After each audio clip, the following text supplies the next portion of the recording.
bahwa kami berdoa dan berpuasa. Tuhan, biarlah Tuhan, Engkau disenangkan, Engkau Tuhan yang bertahta di kerajaan surga. Saat ini Engkau Tuhan mau menerima audiensi kami, mau menerima persembahan kami, persembahan yang hidup ini. Dan biarlah Tuhan, setiap firman yang akan ditaburkan menjadi hidup di dalam hidup kami. Setiap firman ditaburkan adalah isi hatimu yang diberitakan lewat mulut lidah hamba-Mu ini.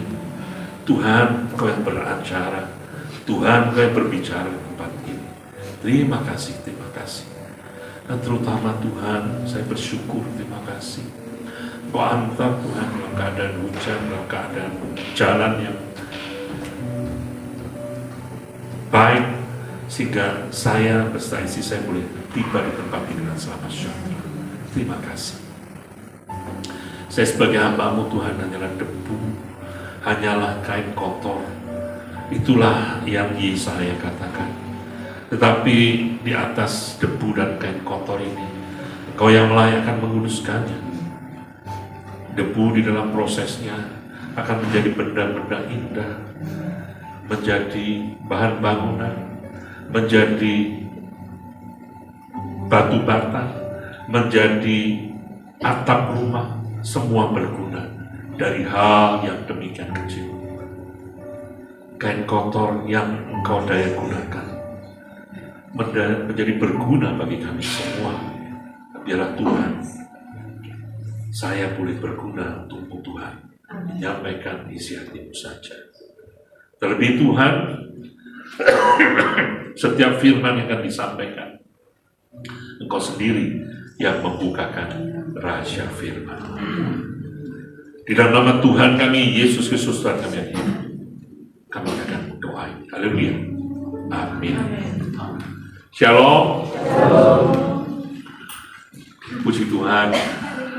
Terima kasih Pak Alex. Saya udah tunggu-tunggu nih sebetulnya. Udah lama gak pernah diundang. Cuman memang Tuhan itu baik. Ya, karena waktu itu undangnya pernah malam. Saya pernah nyasar sampai. Dan waktu nyasar juga lumayan tuh.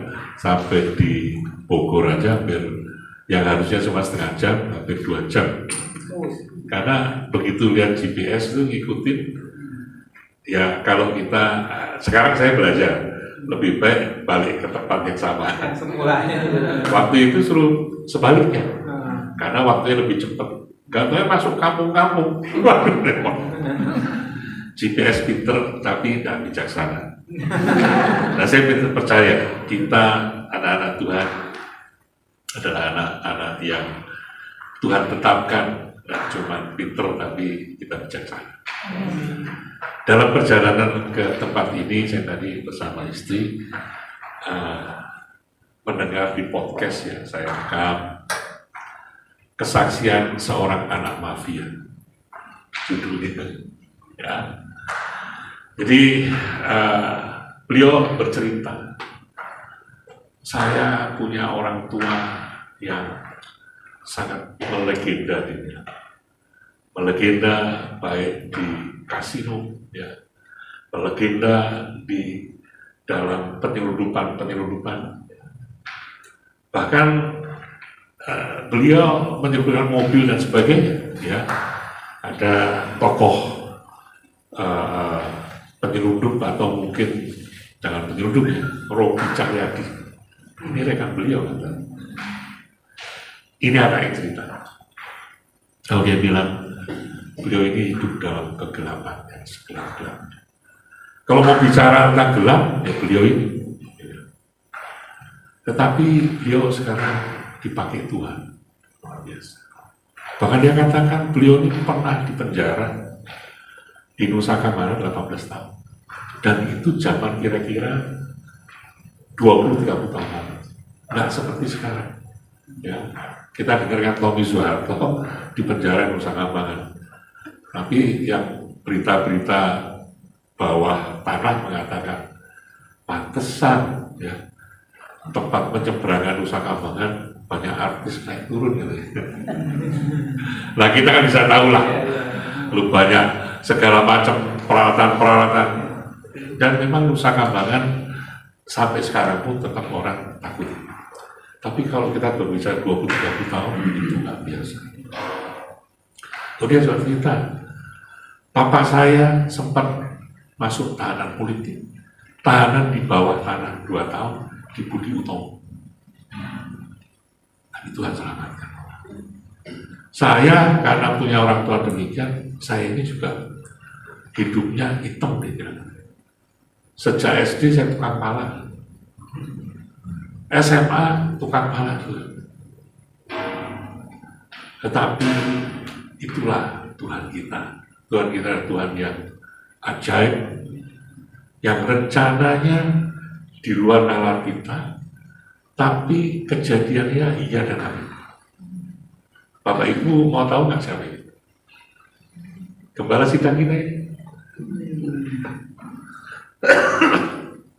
Pak Konat Supit. Jadi saya juga baru dengar, ya nanti kalau mau dengar silakan. Yang bikin podcast sahabat Tuhan Billy Latang. Dan ternyata podcastnya baru Januari 2024. Jadi saya lihat, saya nggak sampai dengar sejauh itu.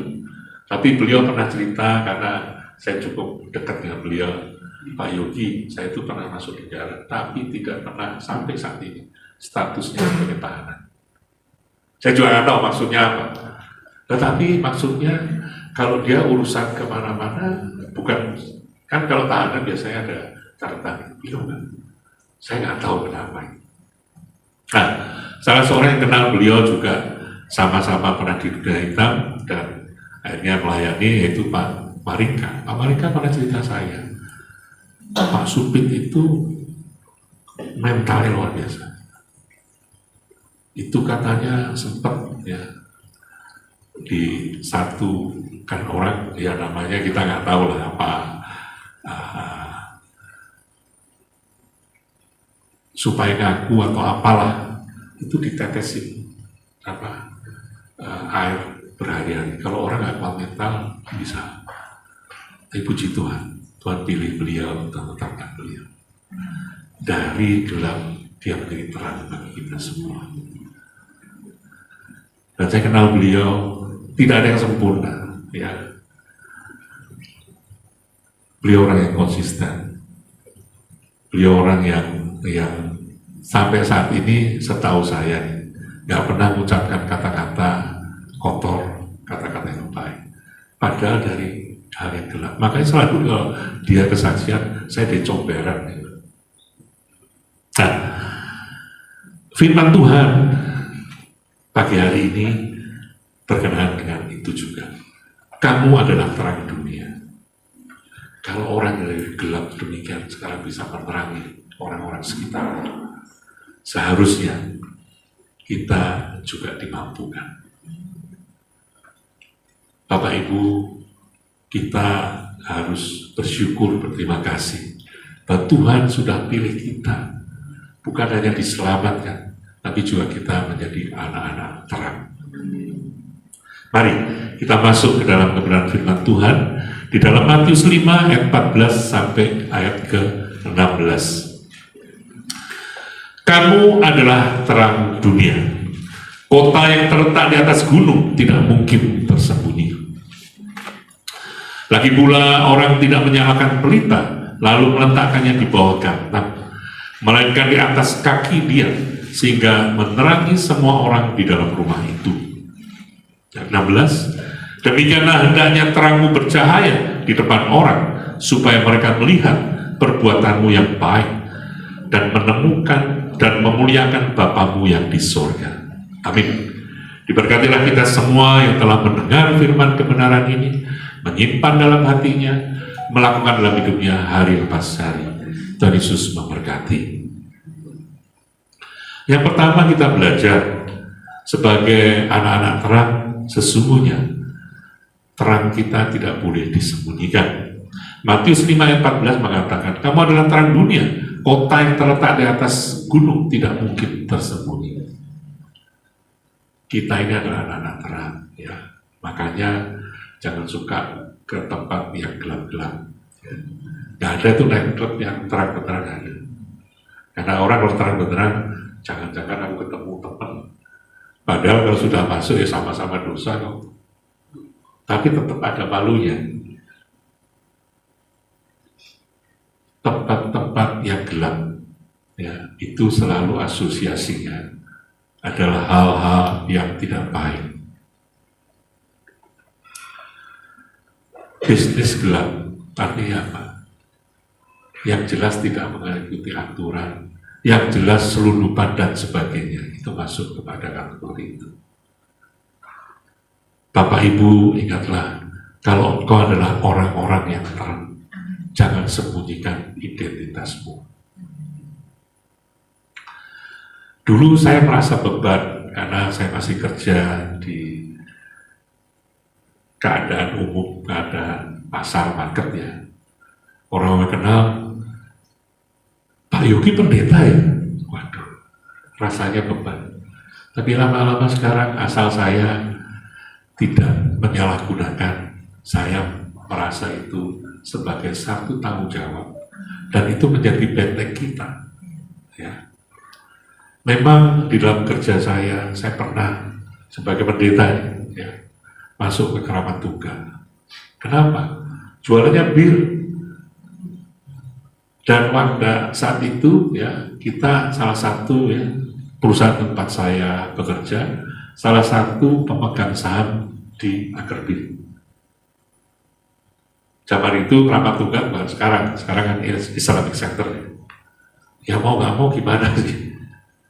Tetapi saya percaya Tuhan mengerti keberadaan kita.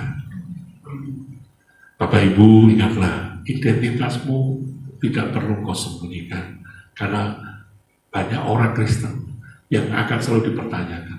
Orang Kristen kok begitu? Kalau begitu, Anda menyimpang. Bukan agama lain, Anda lihat. Orang Kristen.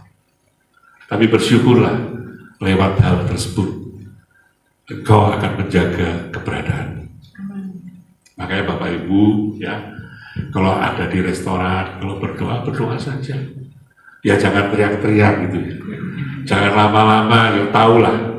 Yang penting Tuhan berkati tempat ini, berkati makanan ini, dan suci kudus makanan ini. Bapak Ibu, banyak kejadian ya. Kita nggak tahu restoran itu restoran seperti apa.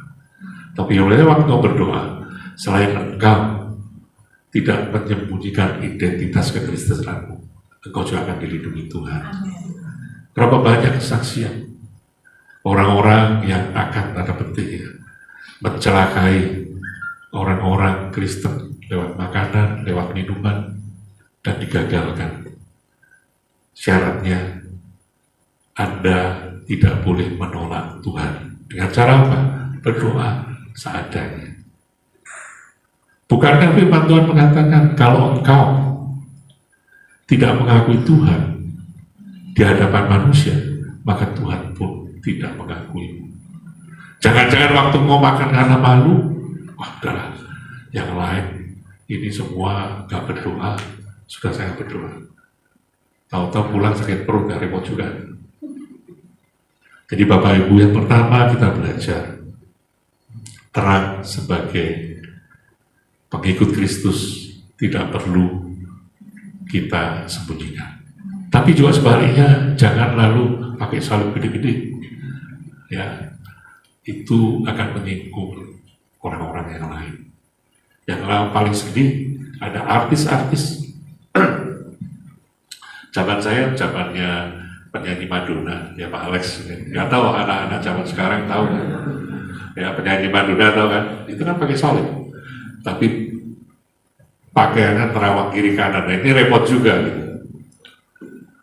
Yang penting saya percaya sebagai anak-anak terang, kita mengakui terang itu dan kita menjadi teladan di mana kita berada. Ya jangan sampai sudah berdoa makan, sudah itu pura-pura lupa bayar. Atau kalau di warung ya, kan kalau anak-anak mahasiswa, ya, kayaknya Anda semua kan pernah sekolah ya. Ada istilah orang Sunda dia makan 2 ngaku 1, makan 4 ngaku 2, repot juga. Percayalah, Tuhan memampukan Anda semua menjadi terang yang menjadi terang dunia ini. Ya. Yang kedua, Matius 5 ayat 16 mengatakan demikian. Demikianlah hendaknya terangmu bercahaya di depan orang, supaya mereka melihat perbuatanmu yang baik dan memuliakan Bapamu yang di sorga. Terang berbeda dengan gelap, jelas memang. Ya. Dan kita tahu justru di mana ada gelap. Ya, kalau ada sholat di sini mati lampu, yang pertama Anda cari pasti yang terdekat sekarang handphone, pasti dinyalain dulu. Kita adalah orang-orang yang engkau tidak akan tahan di dalam area kegelapan sekian lama saja, pengennya cepat-cepat terang. Inilah sifat nature manusia. Ya, kita tahu dan kita mesti jelas bahwa di dalam keadaan terang yang membedakan dengan gelap, kita tahu bahwa kita adalah terang yang sesungguhnya bagi orang lain. Terang bukan artinya pamer. Ya, kau diberkati, ya, Pak, ini kan terang Pak, supaya orang lain punya motivasi. Dalam Tuhan pasti diberkati. Benar diberkati. Tapi terlebih penting engkau menjadi berkat daripada engkau diberkati. Bukankah orang-orang tidak akan bisa berbuah justru pada saat Anda mengutamakan harta benda di dunia ini? Ya. Kitab Lukas 8 ayat 14 mengatakan demikian. Yang jatuh dalam semak duri ialah orang yang telah mendengar firman itu, dan dalam pertumbuhan selanjutnya mereka terhimpit oleh kekhawatiran dan kekayaan dan kenikmatan hidup, sehingga mereka tidak menghasilkan buah yang matang. Bapak Ibu, saya ingatkan, berkat itu kita penting. Tapi bukankah firman Tuhan mengatakan manusia hidup bukan hanya lewat roti dan anggur. Manusia hidup oleh karena kebenaran firman Tuhan. Seringkali saya prihatin, banyak orang Kristen ikut ke gereja, berdoa puasa, tapi nggak di tempat ini, yang percaya. Kenapa? Motivasinya minta diberkati Tuhan. Berkat materi, berkat kekayaan. Karena lewat materi saya menjadi tidak khawatir. Kenapa? Utang-utang kan terbayar. Anak-anak sekolah dengan lancar, makan juga tidak akan susah. Itu nggak salah. Tapi bukankah orang dunia sudah mengatakan orang yang mencari harta berlebihan bagaikan orang yang minum air laut. Berapa Anda minum, Anda tambah haus. Ingat, firman Tuhan mengatakan apa? Karena engkau khawatir, karena engkau fokus kepada kekayaan, maka engkau tidak berbuah. Bapak Ibu, menjadi terang dan berbuah, itu yang Tuhan mau. Mintalah Anda menjadi berkat bagi orang lain. Bukankah Tuhan mengatakan, beri maka aku akan diberi. Tadi kesaksian saya yang pertama, bagaimana Pak Gembala yang tadinya dari tempat yang begitu gelap, legend dikatakan. Ini bukan untuk kita bangga ya. Saya juga baru dengar yang ngomong Yusua Supit, ya. Kesaksian Yusua Supit sama Billy Lantang. Beliau adalah legend di dunia kasino. Makanya saya pernah seorang teman, ya. Saya nggak tahu kebenaran, saya nggak bisa ngecek itu. Pak Yogi, Bapak tahu nggak zamannya Pak Harto? Zaman Pak Harto itu kita bisa salaman Pak Harto udah senang, luar biasa. Bukan zaman seperti sekarang, di mana-mana Jokowi bawahnya sama. Lalu dia bilang, tahu nggak Pak? Ada orang ya yang main gambling ya, di mobil berdua sama Pak Harto. Ya tentu ada sopirnya. Siapa itu? Namanya Pak Kotat Supit. Nah saya cuma berpikir, berkembang pikiran saya. Ini orang selain jagoan judi, penyelundup, nggak taunya kenalannya kalangan-kalangan atas. Paling nggak saya pernah ngalami bagaimana seorang anaknya, karena saya waktu itu ditugaskan ya sebagai, jadi Pak Supit dulu bikin tua-tua, ya istilahnya jadi komisi 7, dan saya ketuanya dulu. Itu sebetulnya mengasis beliau, nah, waktu itu ya. Jadi ini kayak tua-tua gereja, tapi beliau yang bentuk. Jadi kita tahu keadaan keluarga dan sebagainya. Suatu saat saya dengar ya, anaknya harus diungsikan, ya, yang namanya Paulus Supit. Itu juga nakalnya ya, turunan sudah repot. Nah, suatu saat dia harus loncat dan dia lari, bahkan akhirnya dilarikan ke Australia. Siapa yang mendampingi? Waktu itu mencoba mendampingi. Karena gini, beliau nggak tahunya suatu saat sempat menusuk orang, ya. Dan orang yang ditusuk ini tidak meninggal, masuk rumah sakit, tetapi dia adalah keluarga dari Panglima Angkatan Laut. Sehingga urusannya jadi berkembang luar biasa. Bahkan waktu itu katanya rumahnya dikepung oleh dari personel marinir, ya. Serem katanya, tapi dia lompat dari belakang, dia lari, bahkan dia larikan di Australia. Yang mendamaikan adalah wakil presiden Tri Sutrisno. Kalau itu saya dengar benar. Jadi memang gembala kita ini lingkungannya sedemikian, tetapi itulah Tuhan kita. Puji Tuhan, dia menjadi terang dan dia memfasilitasi. Dia bangun gereja ini juga uang dia. Saya selama melayani, puji Tuhan, gak pernah diminta duit juga. Saya tahu banyak kekurangan. Kok gereja sudah sekian lama, kok jumlahnya sedemikian? Nah, saya ingin ingatkan, Tuhan tidak melihat bahwa di dalam Tuhan keberhasilan diukur menjadi keberhasilan dunia. Senang sih kalau kita punya jemaat yang besar, ikut bangga, boleh. Tapi itu bukan ukuran Tuhan. Senang kok kalau jemaat-jemaat diberkati, kaya bisa memberi kemana-mana, tapi itu bukan ukuran Tuhan. Bahkan Tuhan mengatakan, kebaikan, kesalahan, ketenaranmu, itu adalah kain kotor di hadapannya. Kalau kain kotor, ya jangan Anda cari. Tetapi kita kan jadi prihatin ya, saya katakan. Orang Kristen banyak mencari untuk dia diberkati. Bukan mencari untuk kita bisa menjadi berkat.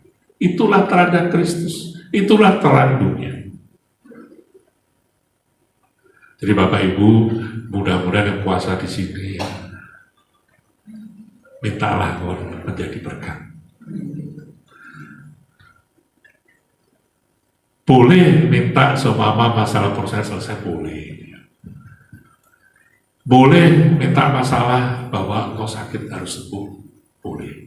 Tetapi kalaupun Tuhan tidak jawab, percayalah, apa yang kau anggap itu sebagai beban atau kau anggap itu sebagai satu kekurangan, Tuhan bisa ubahkan itu menjadi berkat bagi orang lain. Berapa banyak orang diberkati oleh kesaksian-kesaksian orang yang hidupnya tetap dia kena cancer, tetapi dia tetap melayani, dan akhirnya dia meninggal. Bukan dia sendiri, tapi tetap itu membawa berkat. Lebih baik. Ini kan kita kebalik-balik. Maunya orang kesaksian, ya jatuh miskin, sukses, baru kesaksian. Anda miskin pun itu Tuhan jadikan engkau menjadi orang-orang, menjadi berkat bagi orang lain. Bukankah Tuhan Yesus mengatakan, siapa di antara orang-orang ini yang memberi lebih daripada orang-orang lain? Janda miskin yang mampu 2 peser. Kenapa? Karena dia memberi dengan segala kekurangan. Kekurangan di hadapan Tuhan bukanlah tanda kegagalan. Miskin itu bukan gagal. Bahkan Tuhan sudah bilang kan, waktu aku ada di penjara, waktu aku kelaparan, waktu aku miskin gak punya baju, waktu aku miskin gak bisa makan, Engkau memberi aku makan, Engkau menengok aku di penjara, Engkau merawat aku di kala sakit. Siapa Tuhan? Itulah orang-orang yang kesusahan. Lalu kita sebaliknya justru ngejar keberhasilan, kekayaan dunia ini. Tuhan sudah katakan itu kain kotor. Dan kalaupun Anda kaya, berapa lama sih kekayaan Anda itu? Toh, Tuhan sudah katakan 70 tahun umur manusia. Karena kaya, dirawat dan sebagainya, tapi saya nggak pernah melihat orang sekaya apapun lalu hidupnya lebih 200 tahun. Belum ada di sampai sekarang. Nggak tahu nanti ya. Karena orang sekarang udah mulai ngomong, wah nanti dibekukan dan sebagainya kembali. Itu melawan kehendak Tuhan. Bayangin kalau dia 200 tahun, kemudian dia semama bangkit ya, anak-anaknya sudah mati semua. Teman-temannya sudah nggak ada. Apa nggak tambah stres? Yang mau teman juga yang orang-orang harus mau menikmati berkat. Itu hal yang tak benar. Jadi yang kedua, berbedalah dengan gelap dunia ini. Ya. Jangan yang gelap di dunia ini kau anggap itu terang. Saya nggak mengatakan kekayaan itu lalu menjadi gelap. Nggak. Boleh orang kaya, tapi itu bukan utama. Boleh kau berhasil, kau di mana-mana dikenal, dielu-elukan boleh. Tapi bukankah kita ingat semua karena kasih karunia Tuhan. Yang paling bahaya ini kan katanya orang Kristen ya, kalau sudah di atas lupa bahwa itu semua dari Tuhan. Yang ketiga dikatakan bahwa terang itu memberi petunjuk. Amsal 22 ayat 6 mengatakan demikian. Didiklah orang muda menurut jalan yang patut baginya, maka pada masa tuanya pun ia tidak akan menyimpang daripada jalan itu. Ya, terang itu menjadi petunjuk, ya, sehingga kita bisa mendidik orang-orang menurut ajaran Tuhan dan menjadi orang-orang baik, menjadi terang. Ya, kita sebagai anak-anak Tuhan menjadi terang seperti mercusuar, di mana kau berada, kau menerangi sekelilingmu di dalam kegelapan dunia ini. Zaman sekarang ini ekonomi belum pulih, banyak orang susah. Jangan Anda lalu berpikir, waduh Pak, aku juga lebih susah.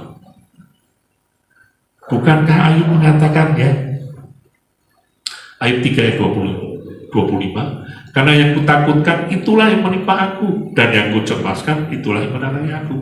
Jangan ikut ke dunia ini. Itu kenyataan mata kita, tetapi kita tahu kita adalah orang-orang terang, orang-orang beriman.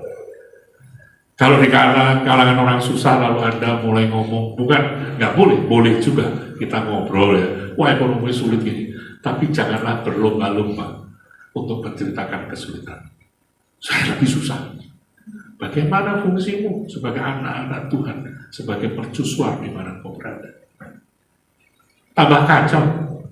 Orang yang suka gosipnya begitu ya. Pak, saya lagi susah begini begitu. Dia cerita lagi. Justru kita harus menguatkan orang-orang ini. Pak, sabar Pak. Pasti Tuhan tolong. Pak, ingat Pak. Bapak sampai saat ini dilewatkan dari pandemi. Itu Tuhan sudah tolong. Pak, ingat Pak. Kemarin juga kesulitan ekonomi. Toh kita melewati. Kita masih hidup. Lihat hal-hal yang baik yang asalnya dari Tuhan.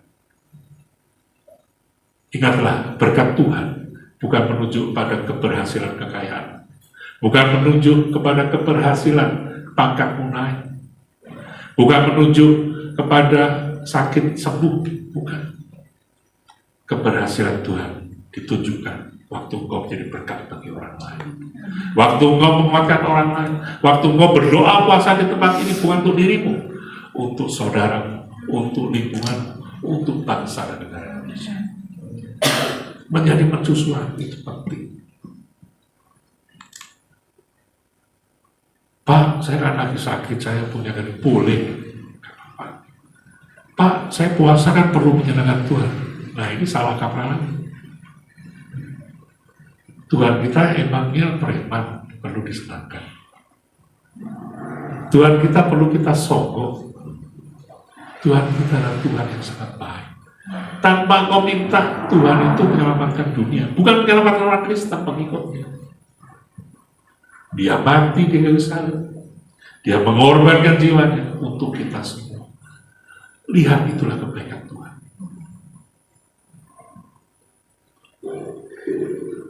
Jadi hati-hati ya. Boleh menyenangkan Tuhan itu boleh. Tapi bukan transaksional. Kalau Tuhan saya senangkan, kalau Tuhan saya baikin, nanti saya diberkati. Itu transaksional.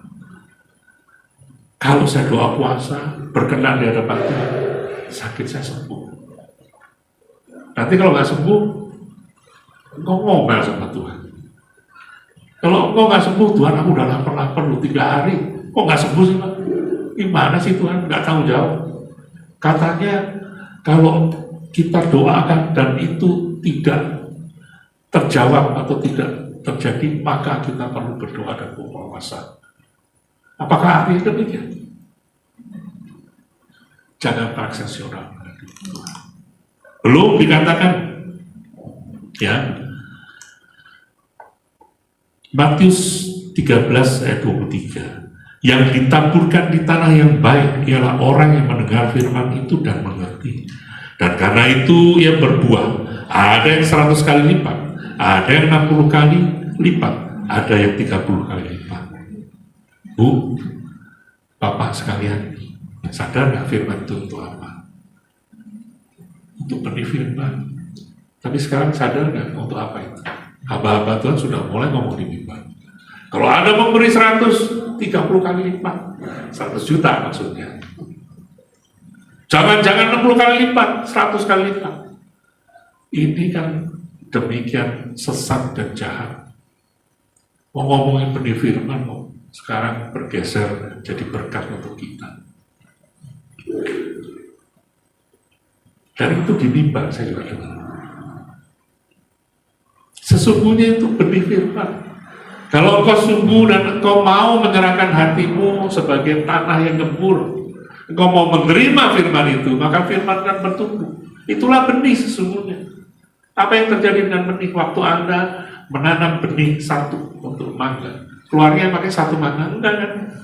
Bisa puluhan, bisa ratusan. Apalagi kalau engkau rawat. Apalagi kalau tanahnya digemburkan.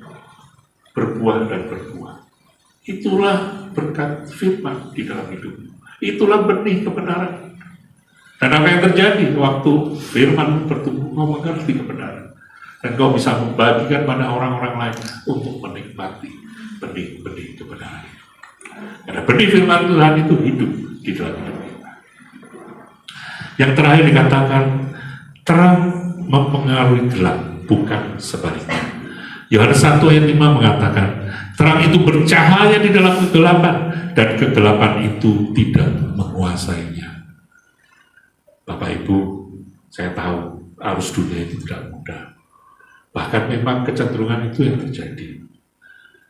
Firman sudah mengingatkan, bergaulah dengan hati-hati, bergaulah dengan orang-orang yang baik.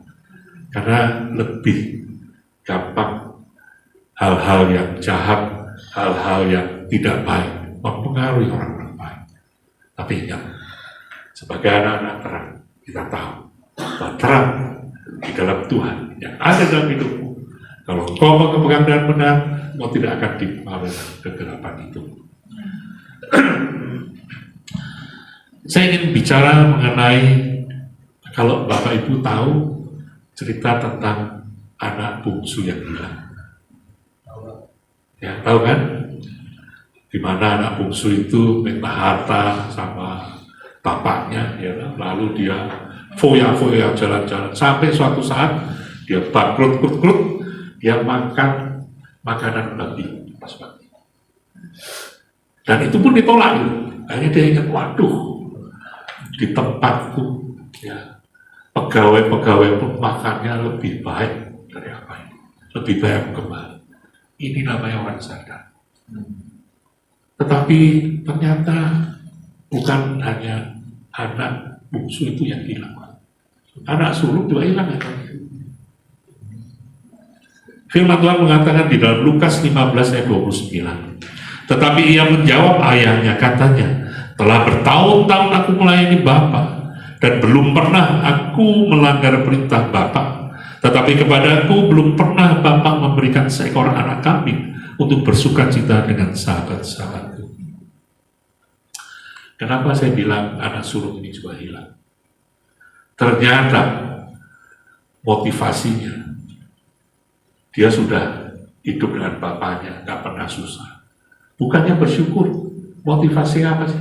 Anak kambing untuk pesta. Bukankah kita seringkali demikian juga? Banyak ya anak-anak sulung di gereja. Ini kan gereja ini anak sulung. Ada hidup dengan Tuhan lewat firman. Tapi motivasinya nggak tahunya bukan bersyukur pada Tuhan bahwa kita sudah diselamatkan. Bukan memuji Tuhan untuk kita bisa lebih dekat, bahkan kita dikuatkan makin serupa dengan. Tapi motivasinya harta benda dunia ini. Untuk apa? Untuk pesta bersama teman-teman. Bapak Ibu, jangan menjadi anak sulung yang hilang. Walaupun engkau di gereja, walaupun engkau setiap hari baca firman, tapi kalau motivasinya salah, cari berkat, cari keuntungan dari Tuhan, itu namanya kau berbisnis dengan Tuhan. Dan Tuhan tidak akan berkenan kepadamu. Ada satu kesaksian yang menarik, ya. Mr. Billy Rose. Ya. Mr. Billy Rose adalah seorang kaya, orang Yahudi, dan hidup di New York. Lalu dia punya satu galeri. Galerinya itu terdiri dari kurang lebih 105 patung-patung perunggu yang sangat berharga di dunia. Nah, pada waktu itu tahun 1947, permulaan bagaimana Israel merdeka. Merdekanya tahun 48 kalau saya tidak salah ya. Merdeka, dan inilah Tuhan yang karya Tuhan. Orang Israel yang kaya pun kembali, tidak hanya yang susah. Ini bagaimana karya Tuhan kita nggak ngerti. Gerakan Zionis, saya percaya itu adalah karya Tuhan. Orang Israel pada kembali semua. Dan akhirnya dia memilih menutup galerinya yang ada di New York, dia pindahkan ke Tel Aviv. Nah, waktu dia buka galerinya, dia ngundang waktu itu PM pertama adalah Ben Gurion. Ya, itu PM pertama diundang, dan Ben Gurion sangat menghargai.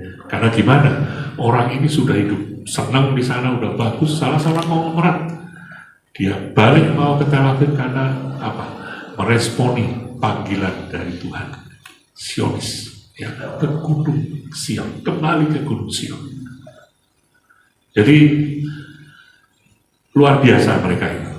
Bukan orang-orang susah baru kembali. Waduh, gua daripada susah di sana, gua cari makan, gua balik deh ke Israel. Tapi ini orang-orang yang sukses pun kembali. Itu luar biasa mereka. Dan apa yang dia lakukan? Waktu sudah buka ya, dibuka, dan lalu mau ngobrol-ngobrol dengan Perdana Menteri.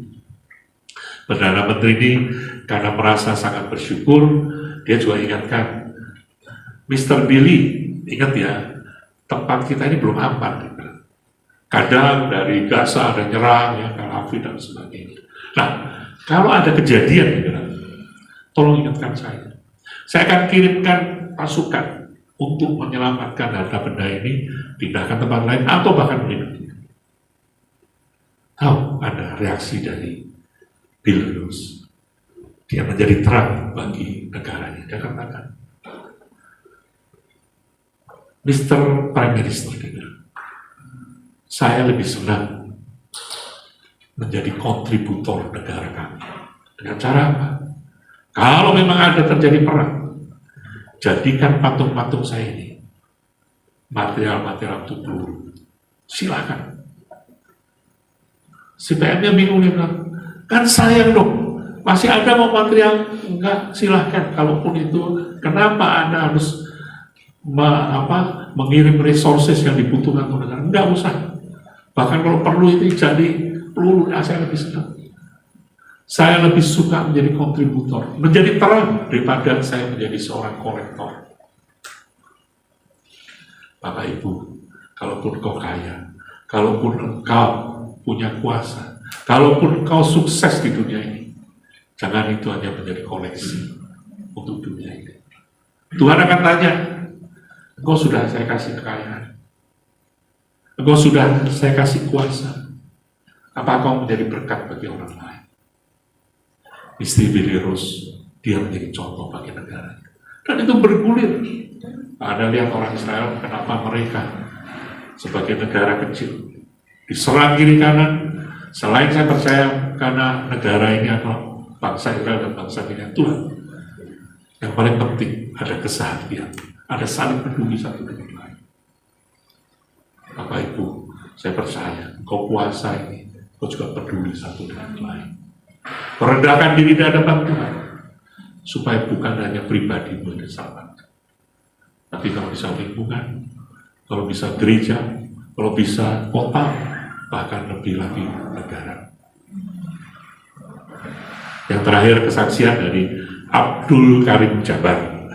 Kalau lihat dari namanya kan sudah tahu kan, ini seorang pebasket, ya, tetapi kalau ngomong Abdul Karim kan pasti agama seberang. Nah, beliau ini bersaksi, ya bukan bersaksi, tetapi tercatat banyak kesaksian. Dan kalau Anda ingat, saya zamannya suka nonton Bruce Lee, ini kan salah satu lawannya, Abdul Karim Jabar. Dia sangat terkenal, sehingga dia terkenal sebagai pemain basket, tetapi karena begitu terkenalnya dipakai di tempat-tempat lain. Nah, waktu dia pensiun, dia mengumpulkan orang-orang, bahkan mengumpulkan wartawan-wartawan, dan dia mengumumkan, saya punya 4 cincin NBA, ya, dan cincin itu dari emas murni dan ditaburi berlian, dan itu kebanggaan. Dia punya 3, dia dinyatakan sebagai pemain terbaik. Lalu dia juga punya 3 trofi, 3 piala, most valuable player, yang MVP ya. Ini susah orang dapat. Dan itu bagi atlet suatu kebanggaan. Ada 3. Tapi dia katakan, barang-barang ini sangat berharga buat saya. Tetapi saya ingin barang-barang ini saya sumbangkan. Untuk apa? Saya orang kulit hitam. Saya ingin orang-orang kulit hitam yang kesulitan sekolah, yang kesulitan hal-hal yang mendasar, mungkin makan dan sebagainya, bagi orang yang mau membeli atau bahkan orang yang mau terlibat untuk mendapatkan barang ini, harta benda itu saya persembahkan untuk orang-orang yang membutuhkan. Dia mau menjadi terang bagi bangsanya, bagi kaumnya. Bukan orang yang percaya Tuhan, bukan artinya Tuhan Yesus ya. Nah, kita ini orang percaya Tuhan Yesus. Firman sudah diberi, jangan keraskan hati. Jadilah terang dimanapun kau berada. Abdul Karim Jabar mencatat, saya lebih baik keberhasilan, kebanggaan saya tidak terkunci di pintu lemari saya dan orang hanya bisa melihatnya, tetapi kebanggaan saya bisa menjadi berkat bagi orang lain. Tuhan Yesus memberkati. Mari kita berdoa. Tuhan Yesus yang baik, terima kasih Tuhan bahwa pagi siang hari ini kami boleh diberkati oleh kebenaran firman-Mu. Saya sebagai hamba-Mu sungguh terbatas untuk berkata-kata, tetapi Roh Kudus yang manis, Kau akan menerjemahkan setiap firman yang sudah ditaburkan di tempat ini menurut kebutuhan kami pribadi lepas pribadi.